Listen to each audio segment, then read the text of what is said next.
kidding? Stick my ear next to that stupid podcast? That's dumb. That's because you know its rating's gonna stick. You're full of it. Oh, yeah? Yeah! Well, I double pod dare you. Now it was serious. A double pod dare. What else was there but a triple dare you? And then the coup de grace of all dares, the sinister triple pod dare. Well, I triple pod dare you.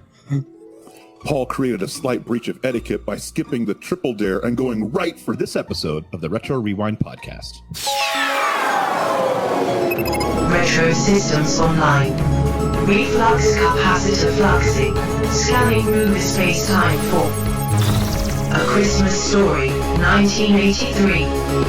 Rewinding in 3, 2, 1.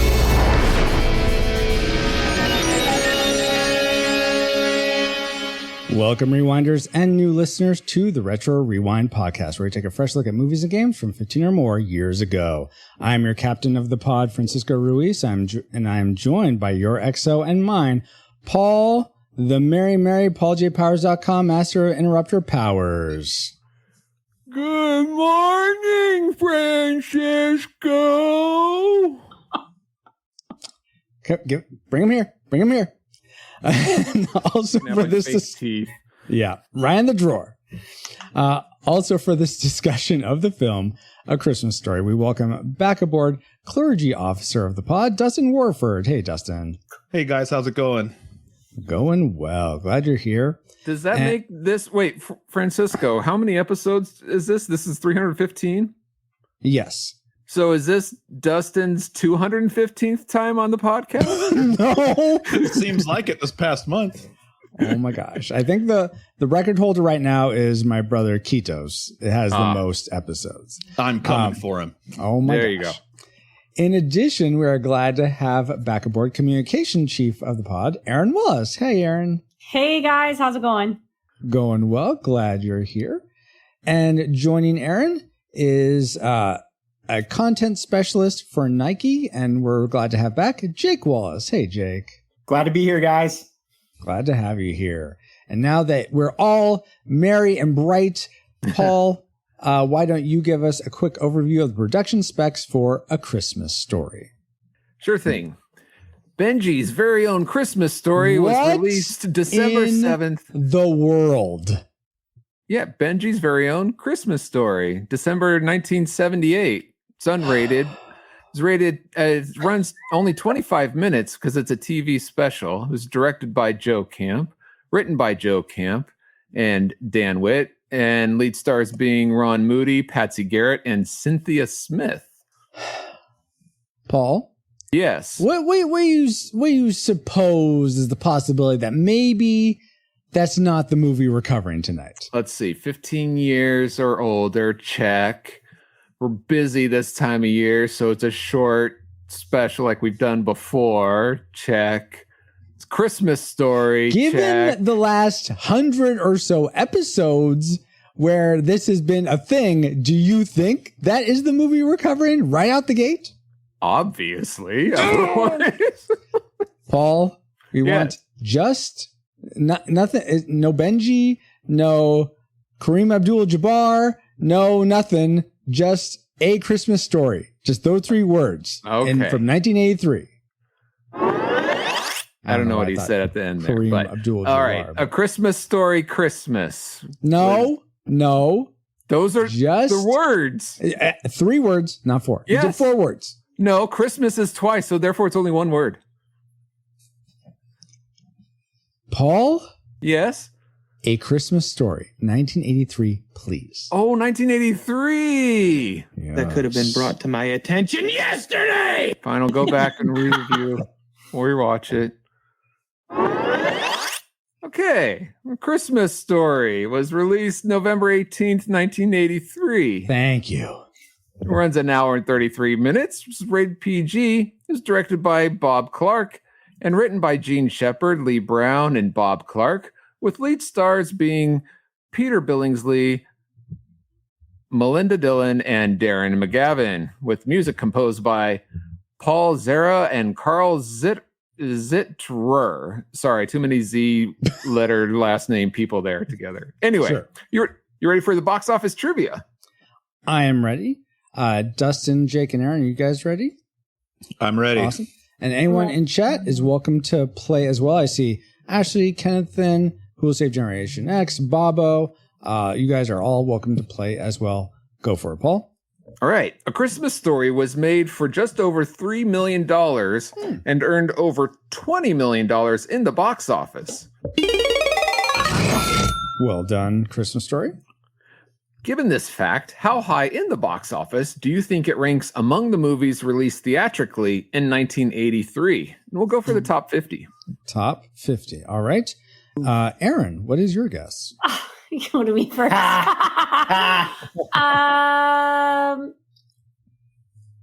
I'll go 27. 27. All right. Jake, how about you? I'm going to go 17. 17. Dustin, you going to go with another 7? Nope. I think I'm going to rate this one in the lower end because I think like this is the year that Star Wars, I think Return of the Jedi came out this year. Oh, and one of the you're Superman movies. There was some big movies in the 80s. I'm going to give this one 45. I think it was down there. If you're going top 50. That feels brutal. That's tough, dude. Ken in chat guesses 9. Bobo guesses 12. B. Greer guesses 50. Wow, all the way at the bottom. Ashley guesses 43. Who Will Save Generation X guesses 69. Okay, this is not Bill and Ted. And yeah, Ashley says Return of the Jedi did come out in 1983. Yep. I'm going to go back to the 7s. I like that. I'm going to go with 37. All right. Paul, Wow. where did it actually end up? Well, you were correct in sniffing out that it ends in a 7. In fact, according to the-numbers.com, it is 37. What? Oh my! Very nice. Very nice. Christmas miracles do happen. So, all right. Wow. I wasn't that far off with 43. I I suppose thought you were not. going to win I it. started the 7 trend. You did. Yep. You did. So we owe it all to you. Aaron. Absolutely. Yes. Teamwork. Oh my goodness. Well, thank you for those factoids, Paul. And let's see if any of them factor into our memory mind meld or subsequent roundtable discussion, which we'll get into once Alice has located our target film. Alert. Alert. Target located. Spoilers incoming. Establishing analysis vector. MGM presents A Christmas Story. Perfect.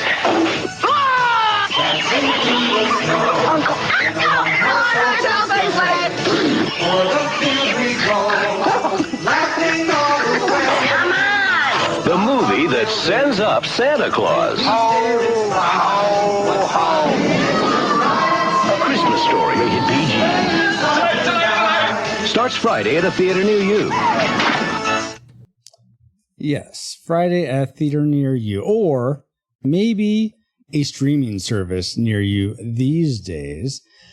But it'll be that commercial definitely brings back some memories about A Christmas Story. But to give you some context for the things we collectively remembered about this film, let's go to our memory mind meld synopsis for A Christmas Story.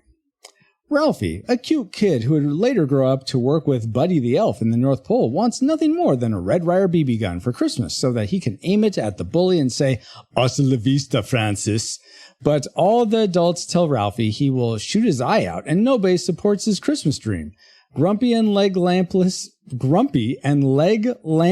dad gets Ralphie the BB gun without his wife's consent, and a ricochet shoots his eye out and breaks his glasses. But he lies and says it was an icicle. Ralphie sleeps with his gun, showing all amazing gun safety, and remember his most favorite Christmas ever. I mean, some of those memories were true, but he never said "Hasta la vista, Francis." Francis is from like Pee-wee's Big Adventures. I don't know who remembered that. Totally, I think our memories totally were decepted. Bill B. So based on those memories, though, as flawed as they were, what rating did they lead you to predict before you rewatched this movie recently? Let's begin with Dustin this time. What was your prediction for A Christmas Story? And when was the first time you remember seeing this film? I remember seeing this film. I probably was in the second or third grade, like long time ago. But I predicted classic. I mean, everyone, this is one of those movies that I think you've seen. If you've seen it, you saw it when you were younger. It's one that's fun to talk about. The leg lamp, just a lot of things come up about this movie that are fun to revisit. So and it's been a while since I watched it, but I did predict classic. All right. Classic for Dustin. Aaron, how about you? What was your prediction for A Christmas Story? I actually predicted that it was going to be nostalgic. Nostalgic? Okay. Yes. And I remember watching, I don't remember how old I was, but I was definitely a kid because I remember the TBS 24-hour stream of it. Oh, sure. When we had cable. And I think I just stumbled across the movie one day and kind of caught it in pieces. Awesome. So nostalgic for you, Aaron. Jake, how about you? Yeah, I was pretty dead set on nostalgic as well. Yeah, I mean, I didn't grow up watching this. I think I saw it probably when I was in like 4th or 5th grade at my grandma's house because she had cable. We didn't have cable. So it was the same kind of thing. Like I stumbled on it and I was like, oh, okay. So. I guess I'll watch this. Why not? Paul, how about yourself? I saw this on TV. I first saw it on TV. I don't think it was the full marathon yet. I think it was one of those specials. Are not specials, but back in the day. And honestly, the first time I saw it, I thought it was slow and boring because it's not my time period, whatever. But then years later, the marathon did come on, and it wasn't until I was an adult actually that it would come on bits and more, and the more I watched it, the more I liked it, and now it's one of these movies like, we got to watch. It's Christmas time. It's December. We got to at least fit it in here at least once. So I predicted classic because it's hooks in you. Oh my gosh. Yeah. For me, I remember I remember seeing it fairly regularly around Christmases, but this was before the TBS marathon thing. So I think just whenever it would come on, like a special event. I don't remember us having this really on video, though maybe we did. But I remember liking it well enough. It's one of those movies where if it's on, I'll watch a little bit of it, but it's not like this is on, let me sit down and make sure I watch the whole thing. So given that, I predicted nostalgic for A Christmas Story. It'll be interesting to see if those predictions pan out, though. But first, let's get into the things we liked most about this film, what maybe gets it up to a classic. Alice, start that for us. Best bits.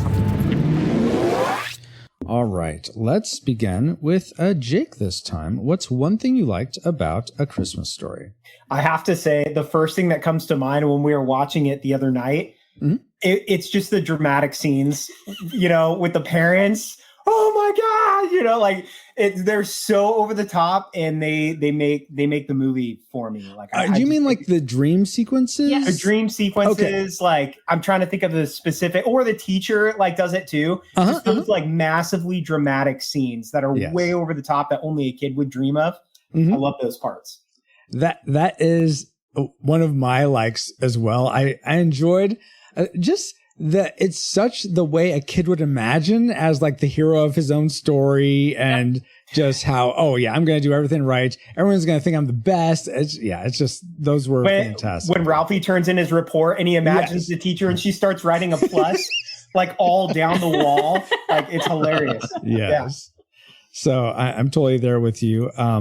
Aaron, what was a dreamy part of this movie for you? Honestly, I feel like as a kid, I related to Ralphie, but as an adult, I relate to the parents now. Yeah. And so I feel like you can relate to several characters in the movie. And so that's what I liked, was how relatable it was, but then also like how the movie kind of took on a new feeling as an adult and now as somebody who has kids. Because I can recognize the parents where I'm like, oh my gosh, I know exactly how this parent is feeling now. And it didn't make sense to me when I was a kid. I only saw it from Ralphie's perspective. So I like that. Awesome. Very cool. Dustin, give us your perspective on something you liked about this film. I'll come back to what Aaron said when we get to classic makers, because there's some of what you said that fell into my classic maker. Oh, okay. But I also liked, similar to what Jake said, I think the family played a dysfunctional, over-the-top family so well in this movie. With the dad winning a contest, you know, and it's a major award. And everyone going, what is it? He goes, he won an award. You know, he's getting everyone excited for him, and they don't even like the thing. But it's like, but it's a big deal. It's an award. It's a bowling alley. To the mom freaking out and smothering her kids over every little thing that's going on in the house. Yeah. The dad putting the topper on the tree. No, it's not straight. You know, and just the kids overreacting. Everyone overreacts to everything, and I think they played it so well that it was hilarious to watch. So I think the cast did a great job of just playing I don't know if you want to call it dysfunctional family, but just a over the top 80s family. They did it very, very well.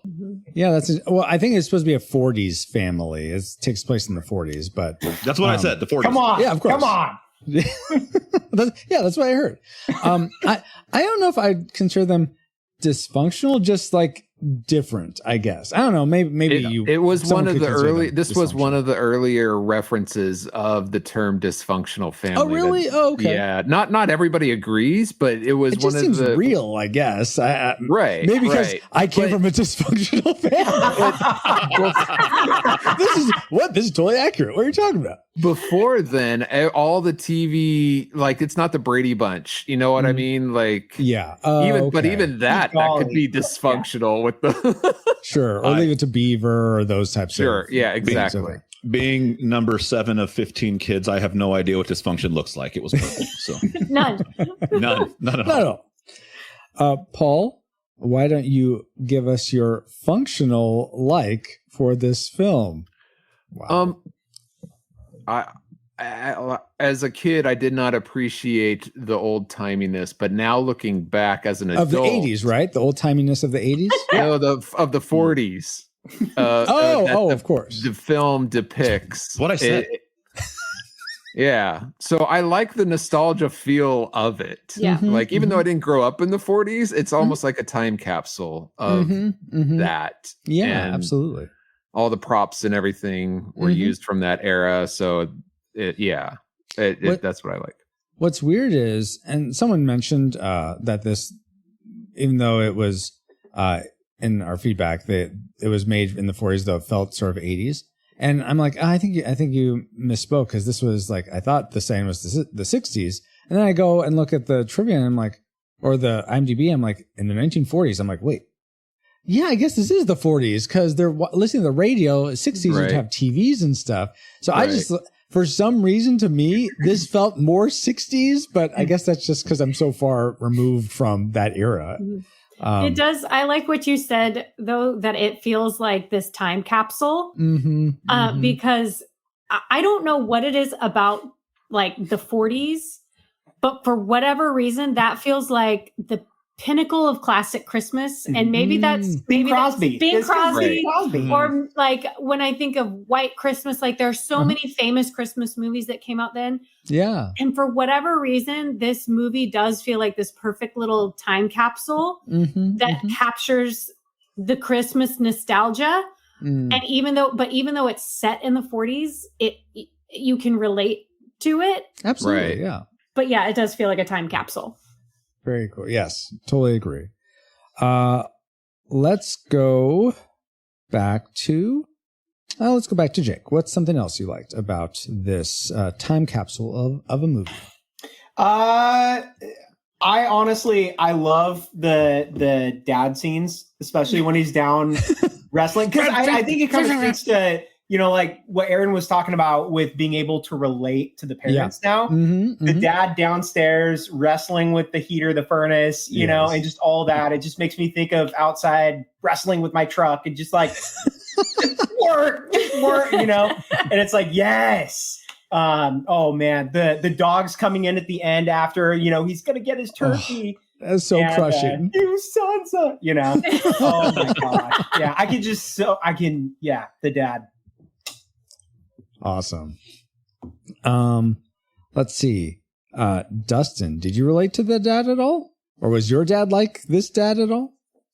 My dad is a handyman and a fix-it guy, so it did bring back memories of things breaking in the house and my dad going down and tackling it. But he was a very good handyman, so we never had to worry about anything breaking after he touched it, just because he could fix it. What another thing that I really liked about the movie, though, is dysfunctional as everything was throughout the whole movie. I liked how it functioned very well. But go ahead. I like how at the end, it still had that Christmas magic with the dad with his arm around the mom. You know, here's the toy. Here's the toy for my son. And even Paul's the mom's having still none of this, hesitant, like, wait a second. He's like, no, I had one too. Go do it. So I liked how in the midst of the dislikes that we'll get to soon, you know, all the madness that happened in the movie, it still had that magic Christmas ending that, you know, makes a Christmas movie. And I thought it buttoned it up pretty well. That ending was, and you know what, my wife would agree with you, Dustin, but that ending, I think it should have, they rolled the credits right after the duck gets his head chopped off, like, and right there. Instead, it goes into this, I'm sorry, slow and boring, where they're just slowly moving, sitting by the fire. They're sitting by the fireside and the tree. They're looking out. The snow's coming down. It's just, why am I even going on? It's just boring. Move to the next. You know what's weird about that, Paul? I'm sure this is just a deceptive memory, but I, for some reason, remember the movie ending after the Chinese dinner. Like, that's where the credits rolled. So maybe it might be a TV cut. I don't know. Maybe, but okay. But Paul, why don't you give us something? So you like seeing the duck's head chopped off. What else did you like about this movie?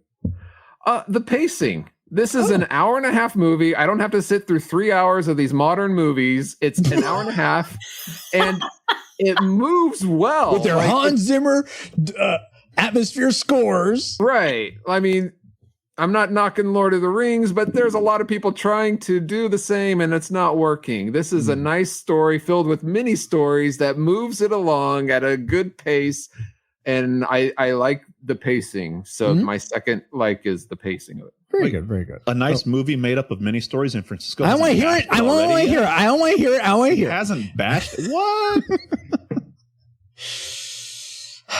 I do want to hear, though. I do want to hear, though, Aaron, what's one more thing you liked about this film? I really like Peter Billingsley as Ralphie. I thought that he captured the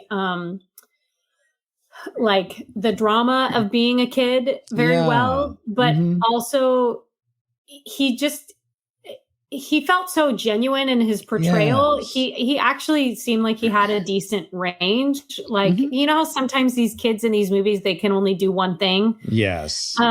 Peter Billingsley did all of these scenes, some of them fairly emotional, pretty well.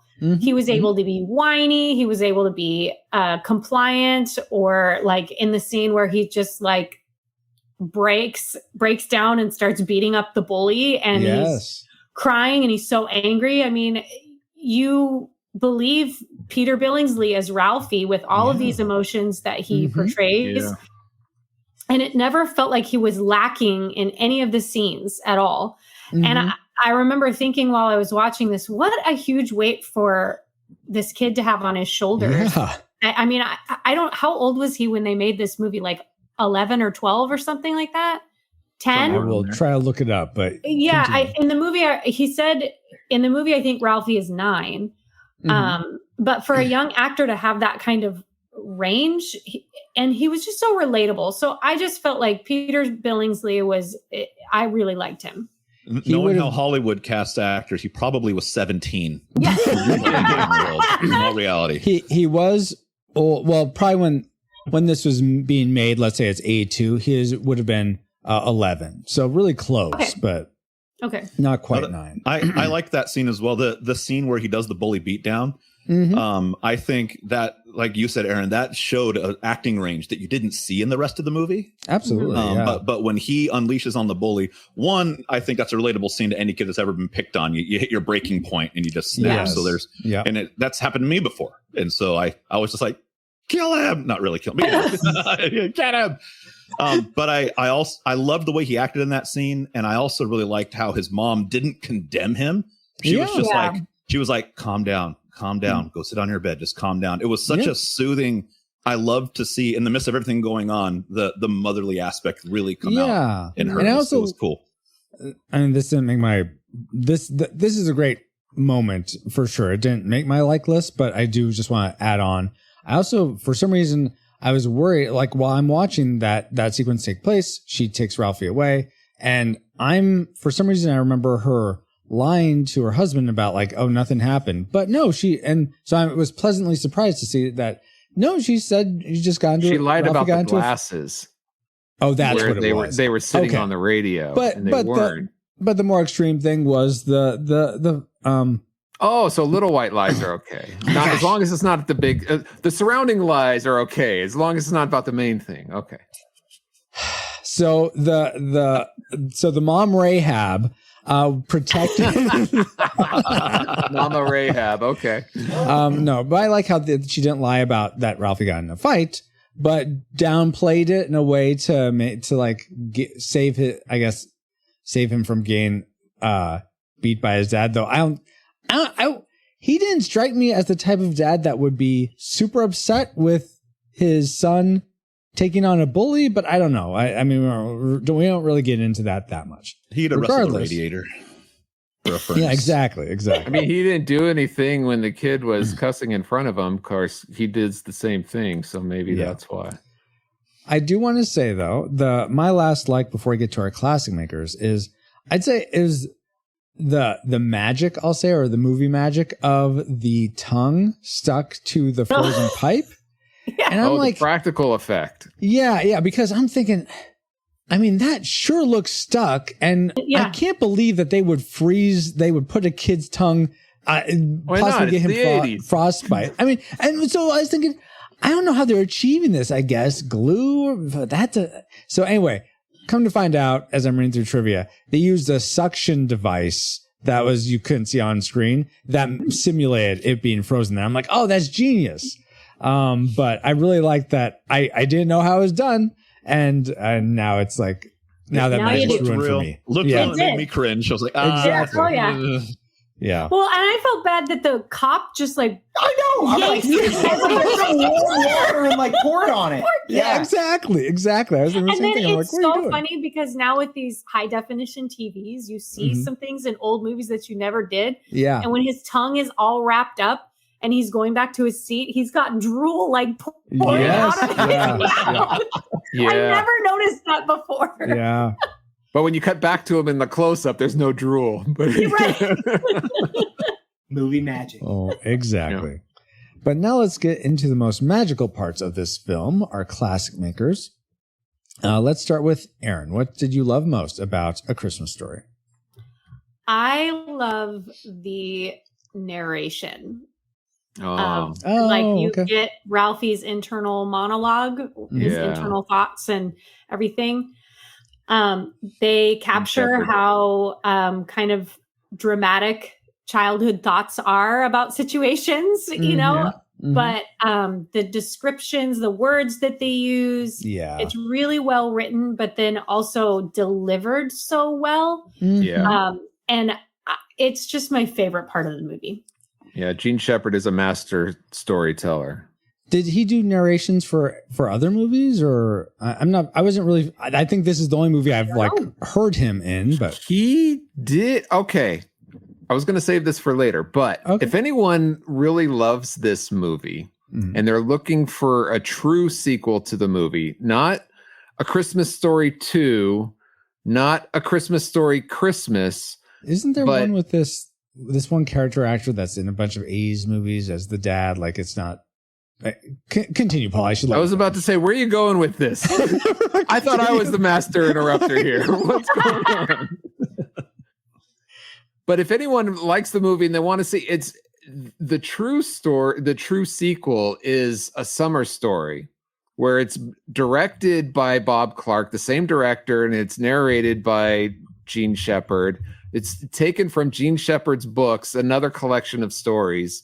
It has that same feel as this movie does. So that's another one. I think it's also been retitled, I think, like All in the Family or something. Oh, yeah. A Summer Story, 1988. Frank Ashton and his best friend are hiking across Dartmoor. When he twists his ankle, Frank goes for help at a nearby farmhouse where he stays for a few days and falls in love with Megan. Oh, how do you like it? How do you like it, PaulGuitars.com? Hey, it's not my fault you can't keep your story straight. That sounds like a Hallmark movie right there. Found a girl, fell in love, forgot about his friend who needed help, but they still saved the day. I did 1994, by the way, for anyone who's seriously interested. Okay. Anyway, Aaron, great classic maker. It's also my classic maker. I love the narration as well. I feel like it just brought such richness to the film, and yeah, just his intonation, the way I too could just listen to him just narrate. And so often movies that have narration, I'm like, oh, just show me, don't tell me. But in this, I thought it was perfect. It was a breath of fresh air as narrations go. Let's go to Dustin next. What was your classic maker, Dustin? I'm going to revisit something that Erin brought up with one of her likes. Okay. Mm-hmm. She talked about, just being able to relate to people in this movie. Mm-hmm. And I think my classic maker is the fact that I think this movie captures perfectly like a middle class family just trying to get through the holidays well. And no matter what stage of life you're in, whether you're a kid watching the movie, you can totally relate to Ralphie wanting the gun and in his mind trying to scheme, how do I play this conversation out? What do I say to help my parents get me the gun? That didn't work. Now I got to do this. That didn't work. So all that with the kid, the mom freaking out over kids shooting their eyes out with toys, the dad wanting to fix everything and getting frustrated when things don't go right. So you can watch this from any perspective, wherever you are in life, and feel like I was there. Now I'm there. Now I'm there. So I think it hit that so perfectly that makes it rewatchable because you can see it from different points of view. Absolutely. Yeah. Some movies have, I feel like Frailty, which we covered recently. Once you know the twist, you can rewatch it and appreciate it for different sort of layers. But this is different in that you enjoy it from different perspectives as you age. So yeah, hey, who was one of the guests you had on Frailty? I don't know. It's a big deal, but I'm trying to remember. Yes, I was on that one. Yes. Oh my goodness. Let's go to Jake next. What was your classic maker, Jake? So to me, the heart point of the story for me that really just makes the movie happen is when Ralphie gets the gun. That moment. Yeah. So to me, like I have a hard time relate from a heart level connecting to this movie. It's not like the heartwarming Christmas story that we're all used to or whatever. But when Ralphie gets the BB gun, his dad comes through, knows what his son wants, gets it for him. And I kind of started tearing up a little bit last night when we were watching it. It was just I love seeing a father come through for his son or a parent come through for their child, you know? And so for me, that was great. Side note, also, I already mentioned the dramatic dream sequences and stuff, but I think to go along with that, the movie score or the music score to accompany those scenes was fantastic. Was whenever they would encounter the bully, was that Peter and the Wolf that that was the music? Okay. Yeah, I could tell by the little Sasha bird part that went. Oh wait, that's a different bird. We almost got through a movie without that, but no. All right, Jake, I'm totally getting Jer and Hope BB guns just so you can manage that chaos. Dude, do it. Well, not hope. No, not not hope. hope. No. Not, please don't. I had to make sure I said hope. Talk about but shooting what's an funny eye is out. Aaron actually did almost shoot my eye out with a Nerf gun. So that is very true. I will never forget hey, that. your wife shot your daughter in the head with a BB or with a Nerf gun. A BB gun. Oh my word. Paul, why don't you be a straight shooter for us and give us your class maker? All right. The Is that thing your that I bullet liked most sound? about huh? Was that your I don't bullet have sound? that clip that sound on my soundboard, so if A I bullet did, sounds I like this. You know what? Drop it in there and edit it in if you want. Oh, I'll drop an amazing bullet sound right now.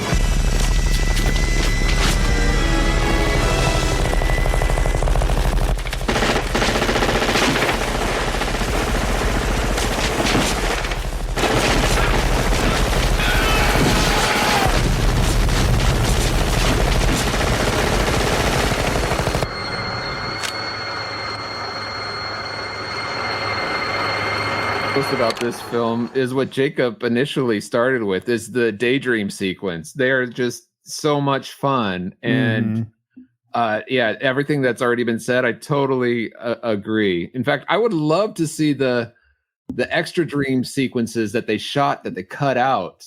I didn't know there were more. They had an elaborate Flash Gordon daydream sequence. They had a sequence where the teacher came to their house to help convince his parents to get him a Red Ryder or BB gun. Crazy. So those are all fun for me, and I enjoy those the best. Awesome. All right, guys. Well, there's lots of things we liked about this movie, but you know what? There's probably some things that we didn't like so much. So darn it. Sorry, guys. I was hoping to give you a Christmas miracle where I didn't forget something else I liked that I wanted to share, but I have to tell you guys about this. Now there's always next year. Junkyard Juggernauts. The king and queen have disappeared. A warlord is enslaving the land, and their only hope is you and the junkyard. Junkyard Juggernauts is a pixel art infused board game for 1 to 4 players designed by Francisco Ruiz. Hey, that's me. You will play as a Mageneer, drafting cards to build the arms and legs of a magic-fueled mech, aka a Juggernaut, before taking on the Warlord. With an expected crowdfunding campaign in the spring of 2025, there's plenty of work to be done on Junkyard Juggernauts, and you can stay in the know by subscribing to FireJoyStudios.com. Not JunkyardJuggernauts.com? You can go there too, but I'm merging that mailing list into Firejoy Studios. Oh.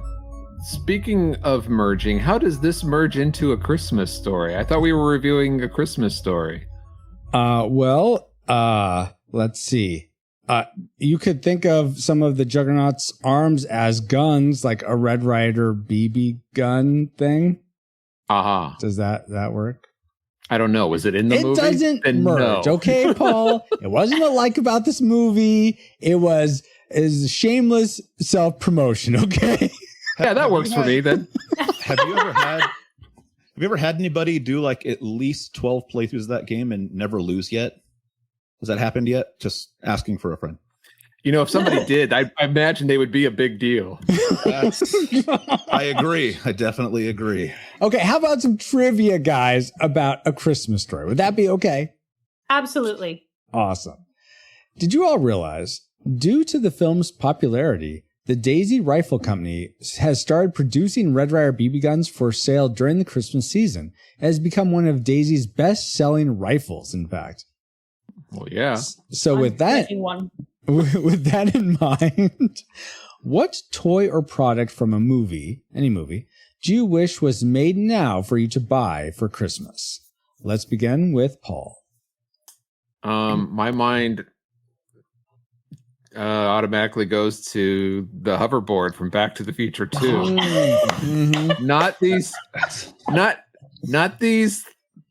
little platforms with 2 big wheels on the side, and people call them hoverboards even though they're not hovering. The wheels are on the ground, and why society thinks it's okay to call it a hoverboard. It's just anyway, sorry.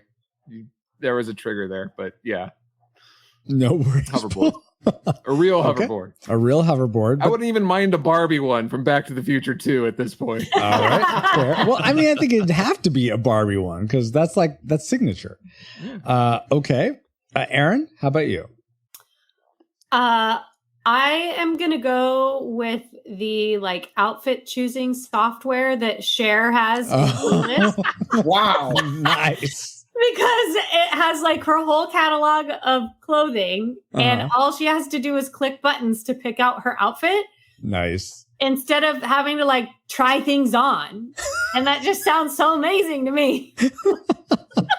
Yeah, try things on. Oh, as if. Oh my God. I love that movie so much. Let's go with Dustin next. How about you? This doesn't necessarily qualify as a toy, but I would love the Rocketeers Rocket Pack. Oh, wow. Okay. Minus. You jerk! Did you have the same one? Yes! We'll steal his helmet. Minus I the got another one. It's hole fine. covered Fine. by a Keep thing going. of gum. Keep going. But if I could have the Rocketeers Rocket Pack, that would be the coolest thing. Okay. You know what? Nice. That would go Jake, what would further you and choose? faster than my I thought I hoverboard. was taking a deep cut. I was like, come on, man. We must have worked together for many years or something. What are the Oh, my odds? I know, seriously. I was like, I'm going to say the one that everybody's going to say. So far, nobody said it yet. So I'm Okay. okay with that. Okay. Go ahead, Jake. What's yours? Talk Boy, Home Alone 2. Hey, Even though we have these Oh. things that kind of record our voices, there's Yeah, something yeah. nostalgic about having the Talk Boy. Yes, You know, the absolutely. tape in it. That's good. I we like had that. one of those back in the day after that movie came out. Oh, That was fun really? to play Nice. Oh, with. fun. Nice. Very, very good, guys. So what about you, Francisco? It's Christmas. What would you I like? mean, Spaceballs the Flamethrower, Avi. Kids love that one. Exactly. Cool. Well, great trivia, Francisco. Thank you, Paul. And now that we've all had some trivial fun, let's find out what memories you, our rad rewinders, had about A Christmas Story. Very well. Deborah Powers says, "You'll shoot your eye out." Did you ever say that to you, Paul? You'll shoot your eye I don't think so, Oh, okay. but I never had a BB gun. Oh. I was about to say all my guns were like either like remember those dart ones with the suction Yes, ends, yes, those plastic ones. Uh-huh. Like that's what I had, or you know that didn't shoot at all. Yeah. But anyway, They make you feel no like one- your eye falls out when you get hit with them. Yeah, not quite. No. Drew Dodgen says a Red Ryder BB gun with compass and a stock and a thing that which tells time. Yes. Yeah. Jesse Cleva Vidal says, "I just fixed the flux capacitor in my 1982 DeLorean, and I'm here to spoil the podcast. But yes, it's absolutely a classic." All right, Cleva. Great Scott. Becky Smith says we grew up in the same area with this story where the story takes place. Oh, so cool. it was an instant classic for my family, and we try to watch it every year. Nice. John Thomas says, "Rad. ACS, A Christmas Story, is my favorite Christmas movie for many reasons. The film resonated deeply with me as someone who grew up in the Midwest, and Christmas time is full of childhood desperation, parental exasperation, and the ever-present threat of shooting your eye out. The film perfectly portrays the way we took Christmas seriously as kids, from Ralphie's obsession with the Red Ryder BB guns, the crazy plans we'd make to get what we wanted. I used to circle every toy I wanted in the Sears wish book and place pages strategically where my dad would see them. I never got exactly what I wanted. For me, this movie has always been a reminder that while Christmas is never as perfect as advertised, it was those imperfect moments that often become the memories we cherish most." Interesting. Yeah. Kristen Rish Victor says, "Oh, she left a gif of Randy not being able to move his Put arms, his arms down. and the Fraggle Rock. Oh, the Fragee-lay my gosh. box Fragee-lay. Fragee-lay. It's Italian. down at Josh- Fragee-lay Rock." Oh my gosh. Josh Berkey says, he linked to Fall Out Boy singing Yule, as in Yule log, "Shoot Your Eye Out." All right. Thanks, Josh. Jeremy Shields says, "The funny thing is, I recall watching it in pieces until I was an adult, where I finally saw the whole movie in order. I've gone to bed with it on Christmas Eve on TBS and woke up to the same scene in the middle of the night. I once listened to the audiobook. It's actually a collection of different stories. Perhaps the correct word is anthology. And they combined them all for the movie. Nice. Who Will Save Generation X podcast says Grover Dill grew up to be the lead singer of AC/DC. Now, I was looking this up. Of course he did it. Wait, It's so a he was joke. joking? Oh my gosh. When did this movie come out? I don't 1983. 83, yeah. So AC/DC and their big hits came out what year? Like 1980. Oh, okay. So you tell me this little kid was 5 years old.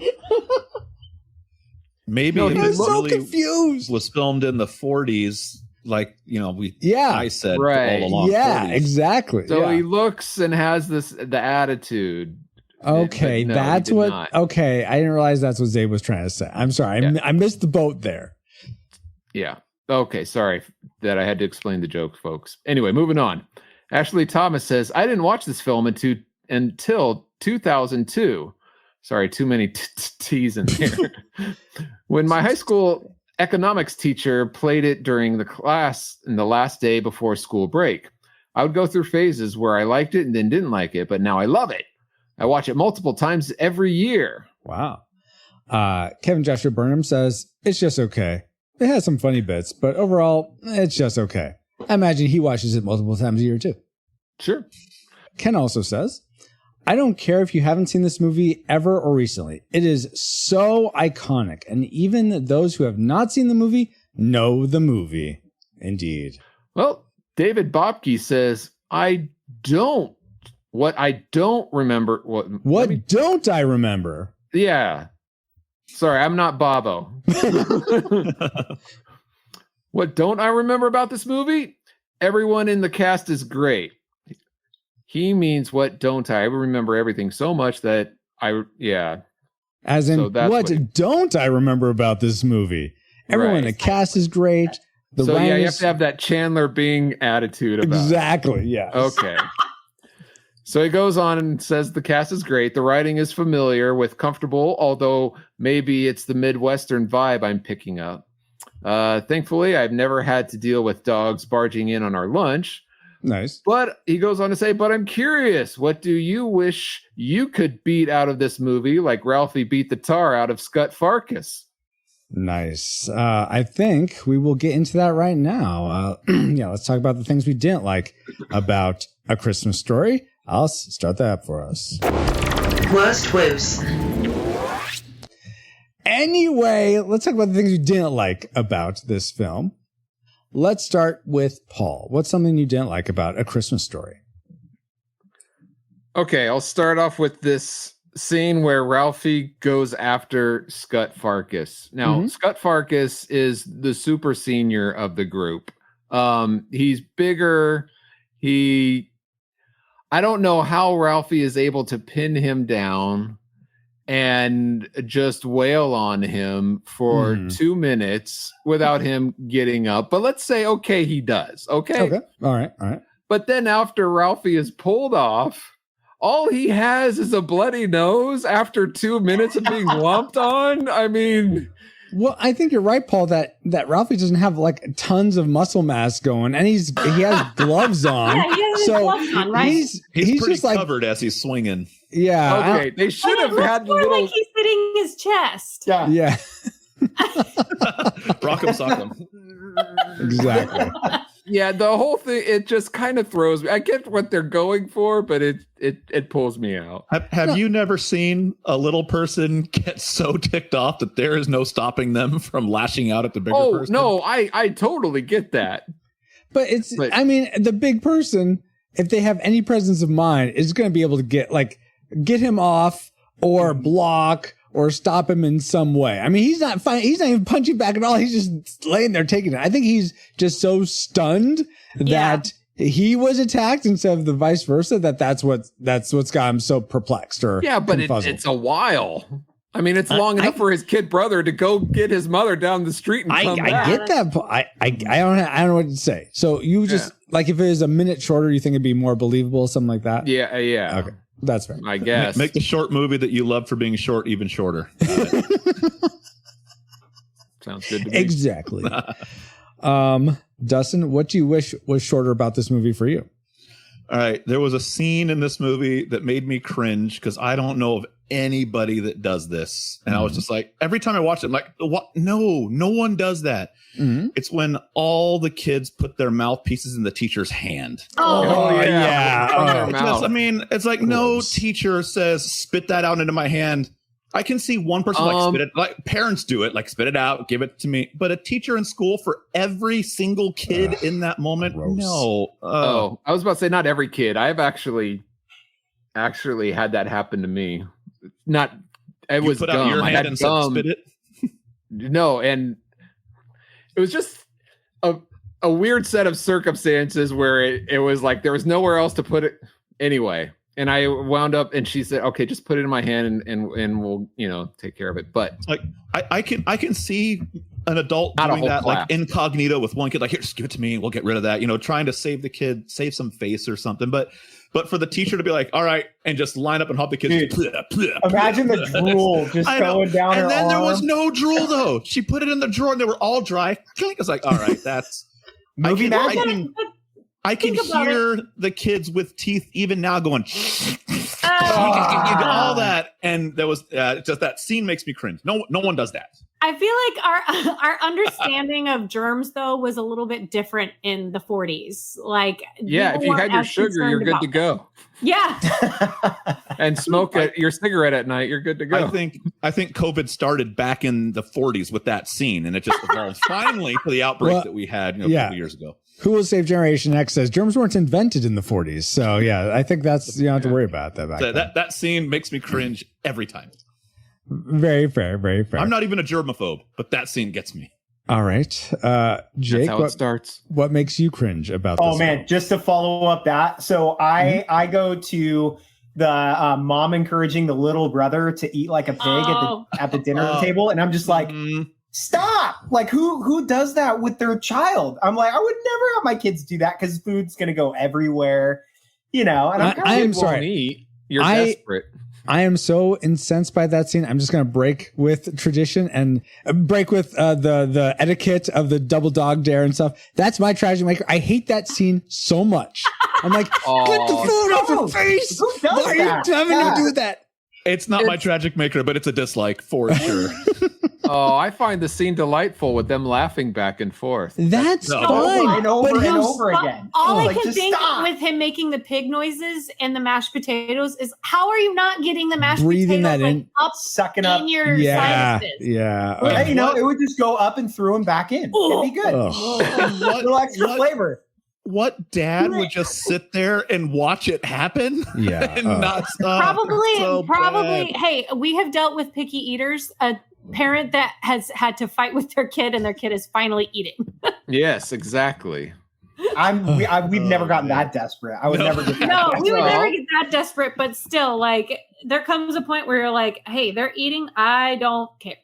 Right. Yeah. No, I get that. But encouraging them to make a mess is, I think, a little different. So, yeah, I'm with Jake. That's bad. Yeah. All right. So I'll just scratch off my tragic maker there. And Jake, that was something you didn't like. Aaron, what's something that you found disgusting about this film?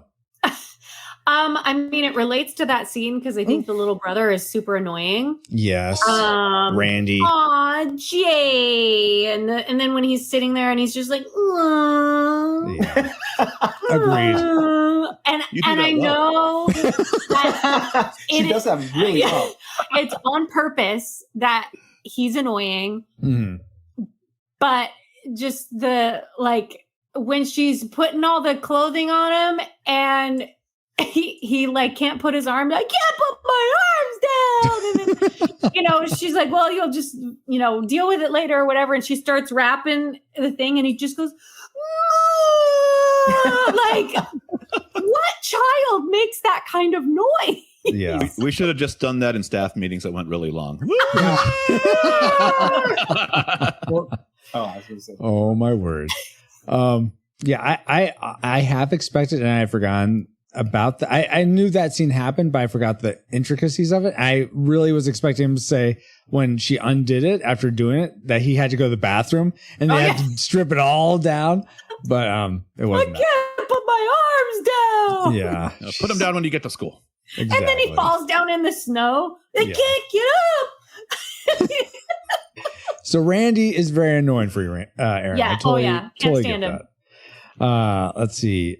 Then let's go back to Paul. What's something else you didn't like about A Christmas Story? The scene during recess, and the bell rings, and the bullies are there, and they say, "Come here." Yeah. They run away, but Flick stays behind. And why? The movie actually answers why. It's because afterwards, Scott says to Ralphie, "Hey, basically, you better come when I say come," and that kind of thing. Like, you'll get worse later. So it's this manipulation of the bullies, and it's just frustrating to watch Flick not stand up for himself. And then he comes back with a black eye, and it's like, okay, that's different from just roughhousing or playing around. You could get kicked out of school, or suspended at least. Get the bully in trouble. But I don't think that they're dichotomy in school, of. okay. I was about to say, but it also shows that dichotomy of an abusive. What do you call that relationship where they have kind of like mental control over people? Stockholm syndrome? I don't know. I never went there. Oh, that's when somebody falls in love with their captor. Yeah. I thought that was That's Beauty and the Beast. Beauty and the Beast. Oh my gosh.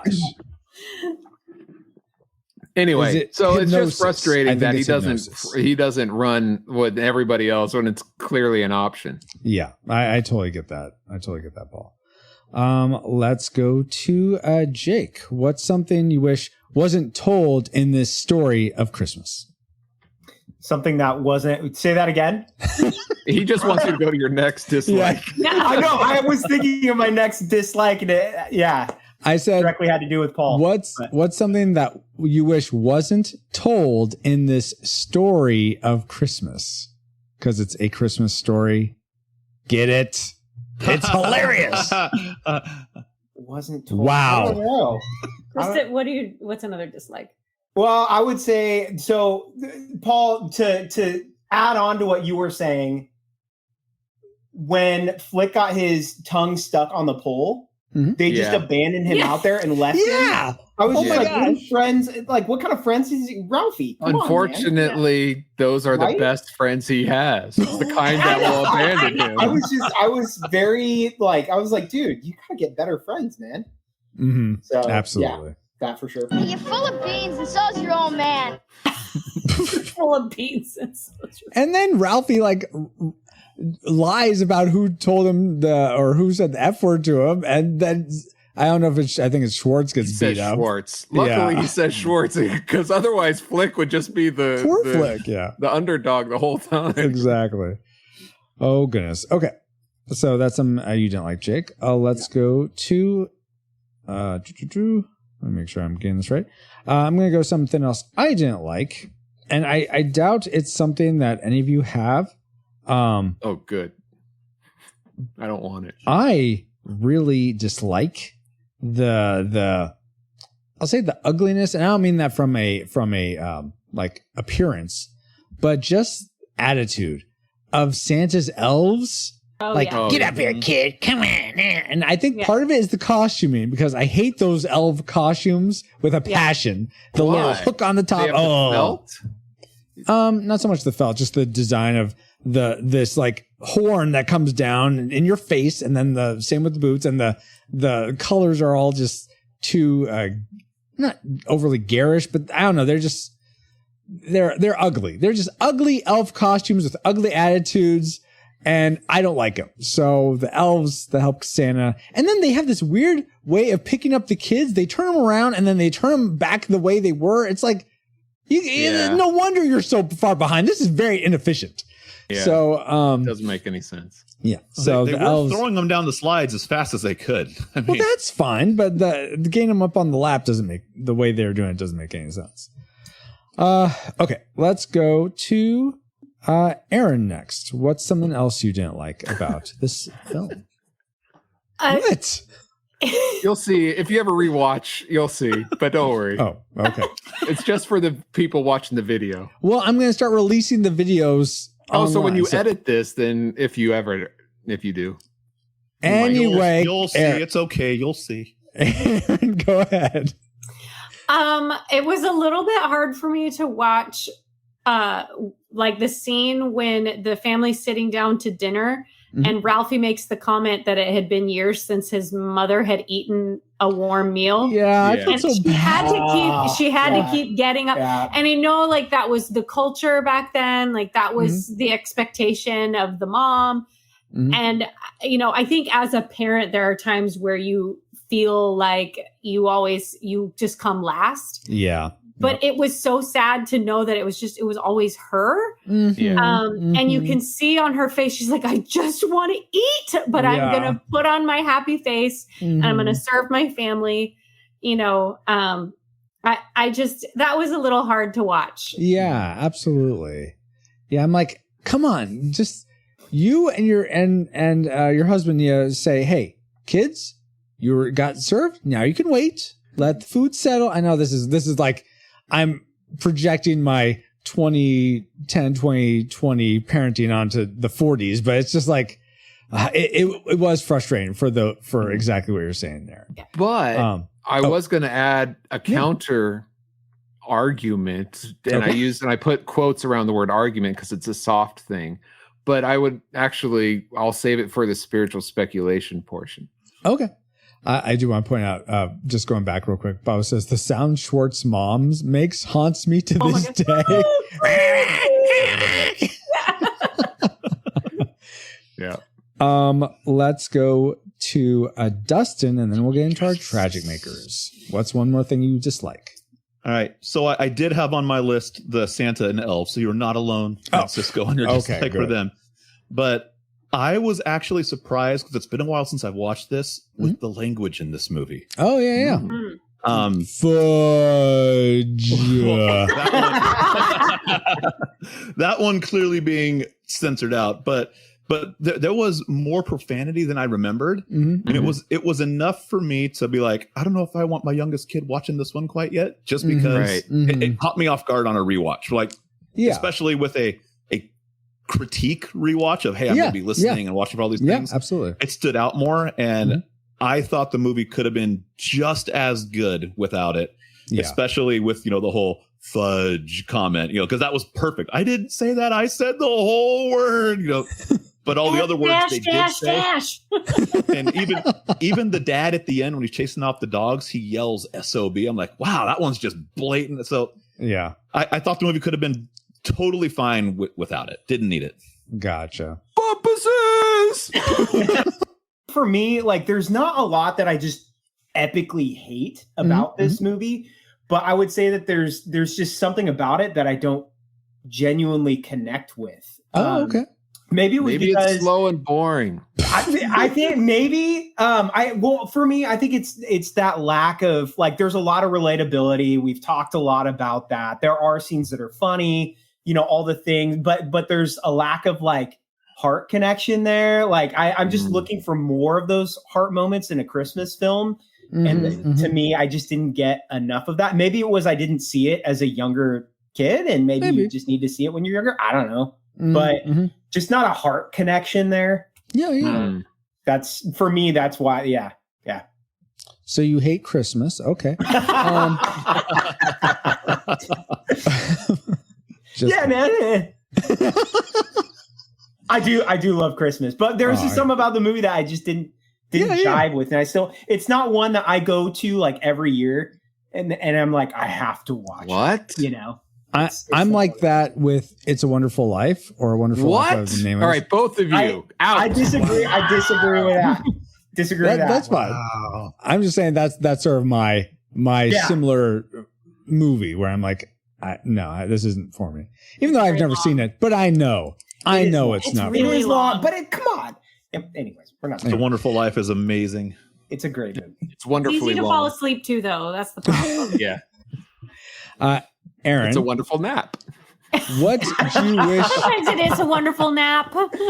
What do you wish you could have napped through in this movie, but you had to watch it and it became your tragic maker? I'm torn. Okay. I don't know where she's going with this. Well, okay. I feel like sometimes the whininess of the kids in general, like the kids have a knack in this movie for hitting that like nasal whiny tone that just makes you go like, like it just makes you tense up. So I'll go with that as my tragic maker. Okay. Yeah. They do capture it perfectly. Though, doesn't that make it more realistic? I don't know. Come maybe. on. You know it does. It does. Because our daughter. It's tough because I love my daughter. But, she can get that tone. I'm ready for pancakes now. Oh, my gosh. On the one hand, it like totally contributes to the story. Mm-hmm. But there are definitely times, though, where I'm like, I'm not in the mood for this. Like, I can't handle that nasally tone right now. I feel like I'm more so with this movie kind of have to be in the right headspace, I guess, for it. Like if I'm already low-key annoyed, maybe I shouldn't watch it. Fair enough.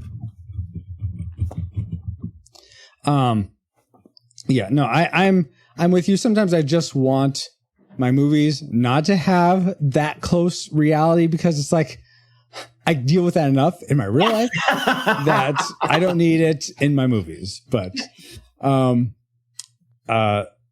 let's go next. Thank you, Aaron. Dustin, what is your tragic maker for this film?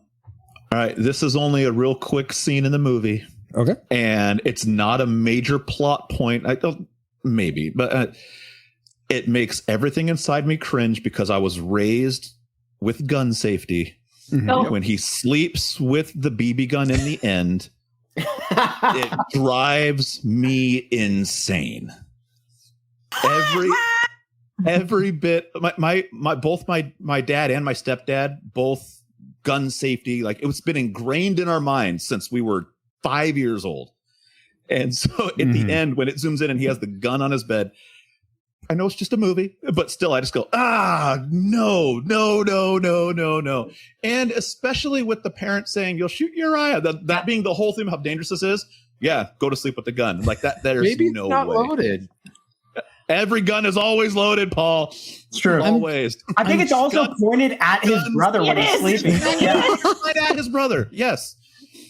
I'm trying to recall. It's not sitting on the dresser up on the shelf. He's holding it. Yeah, I hate it. No, I hate it. I emptied my dart gun before I went to bed with it. So I don't know. Exactly. Awesome. Well, that leaves Paul. What is your tragic maker? The thing you hate most about A Christmas Story from 1983? It's what Dustin said earlier, the language. And it's kind of funny because as I sat down to watch this with my wife, I said, I jokingly said to my wife, one of my dislikes is going to be the language in this isn't what it should be. I mean, this movie's filled with a lot of language, and this hardly has any language compared to National Lampoon's Christmas Vacation. They set the bar so every Christmas movie has to have more and more. But maybe it's because I grew up, or the first few times I watched it was like the TV edit or something. But now that I own it, and especially with the subtitles on, you pick out a lot more, especially from the dad, of what is actually being said and referred to. And I think a lot of guys, sorry, I was reading the chat and where it says, I'm sorry, guys, but you can edit that out if you want. But where was I going? Shoot. The subtitles for the you can read, you can know what the dad it really says. Emphasizes this, and I agree. It's just as funny, or without it, they could have said other things, and it would have made it more quotable, and it would have been enjoyed by the whole family. And what a great opportunity to teach the young ones about gun safety. But you can also teach young ones about what words not to say. So there's that too. No? All right, fine. I'm with you. I'm with All you. right. Now, though, that we've entered all our trajectories into the firing computer, Alice, you have a firing solution for us. Firing solution complete. Rating salvo armed and ready to fire on your mark. Salvo authority. Yes. All right. Do we rate A Christmas Story a classic? We'd recommend anyone go see this film, whether or not they've seen it before. I'm not going to rub some salvo on it, Bobo. Do we rate it a nostalgic? It's definitely worth rewatching if you remember watching it growing up. Maybe caught on the TBS marathon, whatever it is. You remember liking it? Yeah, go ahead and watch it out. Get it out of this Christmas season and watch it again. But if you've never seen it before, pass this one by. Go watch some other Christmas movie. Or do we rate it a tragic? It's not worth anyone's time watching it. If you've never seen it before, definitely keep it that way. Go watch Die Hard, maybe. And if you have seen it before, don't sully any good memories you have of it with a rewatch. So we'll start with our guests. Dustin, you had predicted classic. What is your final rating for A Christmas Story? So what's funny is I predicted classic, and as that I is watched funny. it, it's funny, right? After watching it, I thought maybe I'd go down to nostalgic after the rewatch, looking at it with a different view. Mm-hmm. But I think even after watching it and talking about it, I think I want to stick with classic. But it teeters the classic nostalgic line for me. Mm-hmm. Absolutely. So I could easily be convinced to change my vote should we have more conversation. But I think I'm going to stick with classic. Moving on. Next. Wow. All right. Thank you, Dustin. So classic for you. Aaron, you had predicted nostalgic. Did stay nostalgic or move down or up for you? Well, I predicted nostalgic because 3 years ago, I did these brackets with Christmas movies where people could vote on the best one. This one got knocked out in the first round. Oh, wow. We started with 32 movies. What was it against, though? The Santa Claus. Well, that, of course it's going to get knocked out against that. Like, fantastic. I was a little bit surprised. Who put it up against the Santa Claus, Aaron? I did. Yeah, okay. Sounds like an inside job to me. But honestly, I haven't seen this movie for a long time, and a lot of people were saying, they think the movie is annoying, and which, one of my tragic makers was the kids can be really annoying. Yeah. But after rewatching it and talking with you guys, I think it's a classic. I think it is worth at least. I think it's at least worth trying to watch if you've never seen it before, because it has a lot of the elements of a Christmas movie. You can relate to it. It's funny. It has kind of these sappy Christmas moments, and it's funny. So I think that it's a classic. I can see where people would be like, I can't stand that movie, maybe because the kids are that annoying to them. But I think if you've never seen it before, at least give it a shot. All right. Very good. Classic for Aaron. Jake, you had predicted likewise nostalgic. Where did it end up for you? So I like what Dustin said on how it was definitely nostalgic for me, but after watching it last night, I don't know, I watched it in a different way, and I'm kind of on that teetering edge, like Dustin was saying, where it's like, I think it's classic for me. Well, let me say this. I think it's classic for like the regular person. For me, I view it as nostalgic. But for everyday people that are just watching, I think it's a classic movie because everybody knows it, everybody sees it. It's on TNT or wherever, TBS or whatever. Spike TV presents A Christmas Story. For 24 hours. Bruce Willis. We know drama. But I think it is a tweener for me. I don't know. It's a hard thing. I think there's enough funny moments and relatability and stuff that it's classic. It's something that I'll watch every now and then.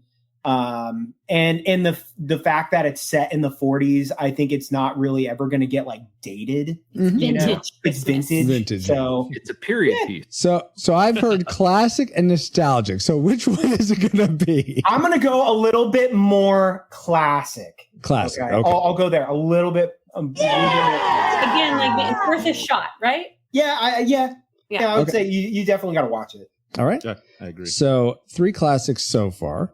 Before we get to me and Paul's reigns, we get your guys's, the reflux capacitors, you all who support the podcast. You get to vote on these final reigns as well. We combine your votes. And together, you all rated A Christmas Story a classic as well. So we're 4 classics now. It's going to be very hard for me and Paul to turn the tide here with our tragic, our ratings. We're going to try to sink it as low as we can possibly make it. No, but Paul, you had predicted classic, so maybe it won't sink too low. Where did it end up for you?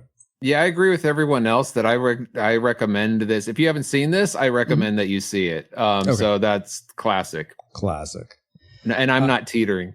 Okay. For me, I had predicted nostalgic, and I was actually really surprised at how much I just enjoyed watching this film.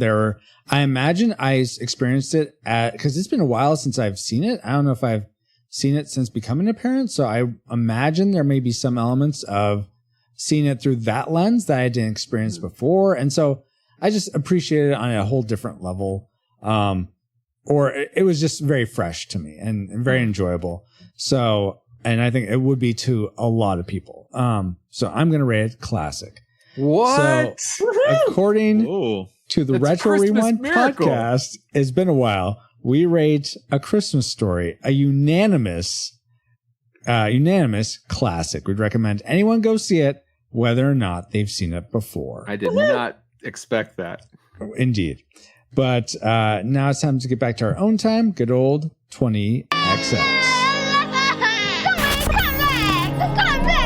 Calm sat online, awaiting incoming transmissions.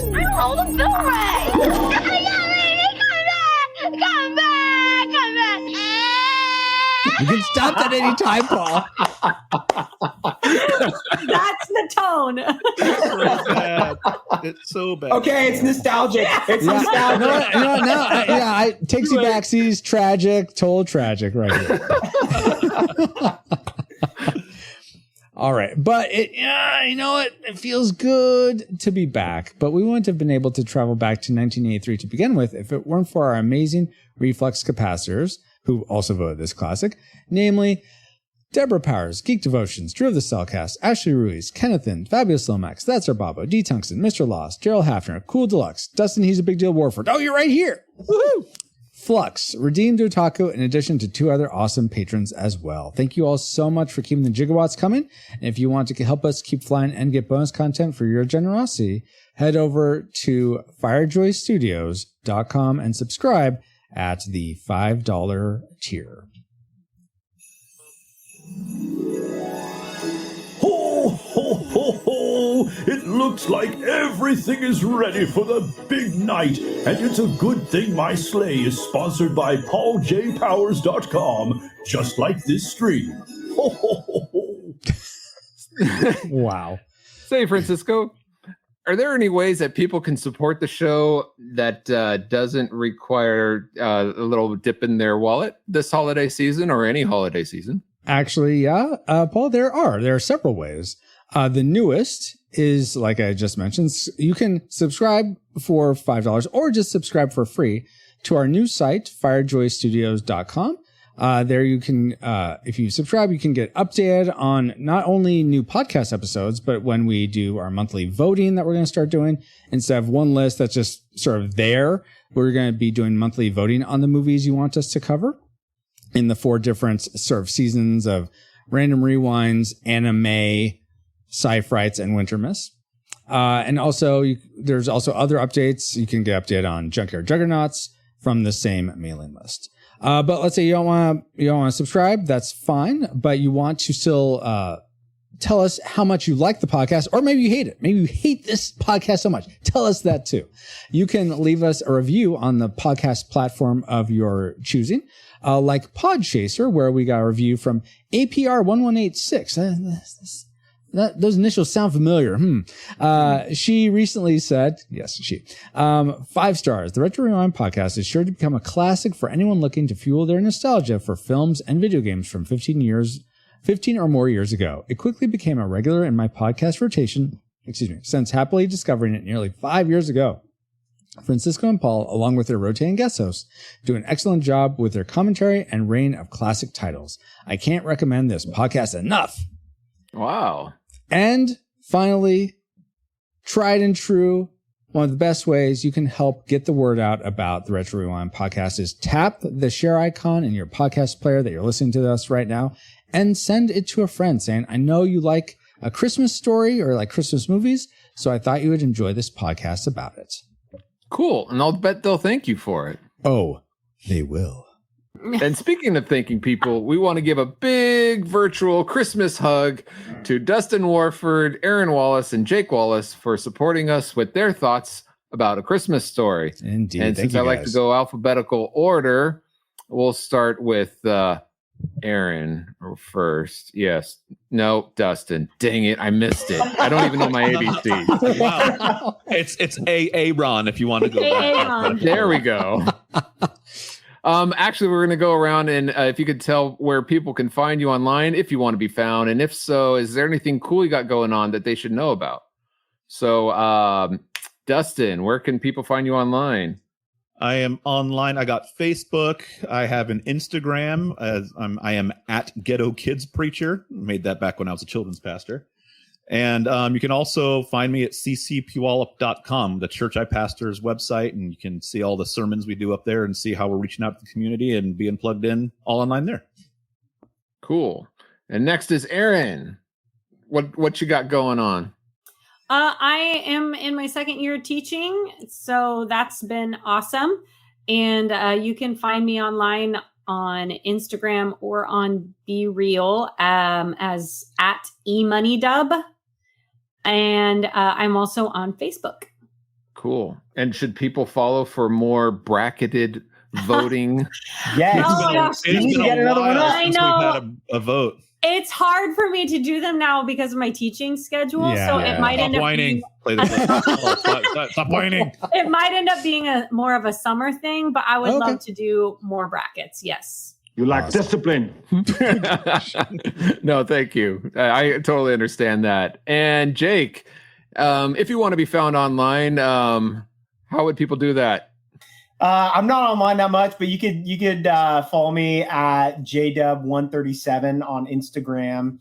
And yeah, if you're Dustin mentioned his church, I'm going to mention mine. Christmas Eve is right around the corner. We're talking about a Christmas movie. If you're looking at a place to attend, I encourage you to check out Table Church in Hillsborough. We're going to be at the Venetian on Christmas Eve. Oh, you're going to be in Vegas? Wow, that's amazing. But yeah, I encourage you to check that out. But yeah, not too much going on. Just hanging out. He'll be playing guitar that night. Nice. By the way, I miss listening to you play guitar, dude. I miss it. Oh. Well, just come here for Christmas Eve. Exactly. Oh, sure. I'll just abandon our Christmas Eve service. No problem. And just for those that are curious, there's a Venetian in Hillsborough, Oregon, where our church is not the Venetian in Las Vegas. I did not make that connection. Whoa. Really? I didn't either. Oh my gosh. You guys are funny. But you're so funny, and it's been so fun having you all on. Thank you so much again, Dustin, Aaron, and Jake, and my awesome Christmas-loving friend Paul and all you rewinders, I should say, for another fun voyage. We also want to thank Alutrick for enhancing our music. Find him at alutrick.bandcamp.com or youtube.com/@Alutrick. That's spelled ALLOOUTRICK, then the number 8266 for the YouTube. So thank you so much to him. Speaking of websites, I am pauljpowers.com. You can find me and all my links to social media, what I've got going on at pauljpowers.com. And you can find me on our Discord for show announcements or just to say hi. And I'm going to have to figure out a link for that. So until then, check out firejoystudios.com. This podcast is a proud member of Culture Box, a curated collection of podcasts, videos, and articles that will provide you a balanced meal of content. You will find culture celebrated for its past and future, satirized for its extremes, explored in study, and created anew in story. Point your web browser to culturebox.media. And as the narrator of our Christmas podcast just said, we are now part of Culture Box Media Network. Find all the shows unpacking truth through story, comedy, and geekery at culturebox.media. Thank you, EXO, and thank you for listening. We pray you are more joyful today than when you first hit play. But like a Pokemon, we gotta catch you in 2025 for our next adventure of the Retro Rewind podcast. Happy Wintermas and Christmas, everyone, one and all. Yeah, we'll go with that. Retro Rewind mission complete. Proceed to base to await next mission.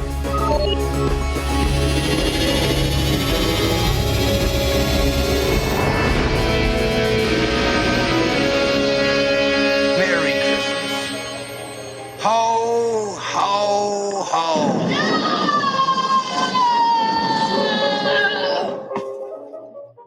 And then you stay down in the cot and there's other kids coming, you're going to get hit in the head again.